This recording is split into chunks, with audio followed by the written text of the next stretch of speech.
Hello everyone, today we will talk about how to fix or how to solve the problem of it's not working on your device. On the application of ChatGPT, we click on settings.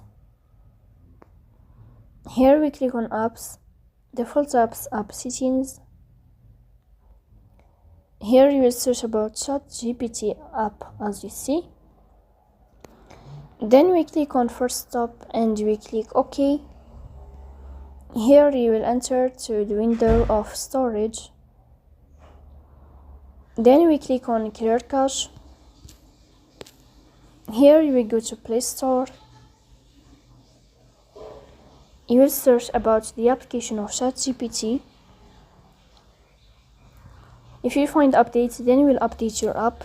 So that's all. Don't forget to support us by like and subscribe. See you next time and thank you.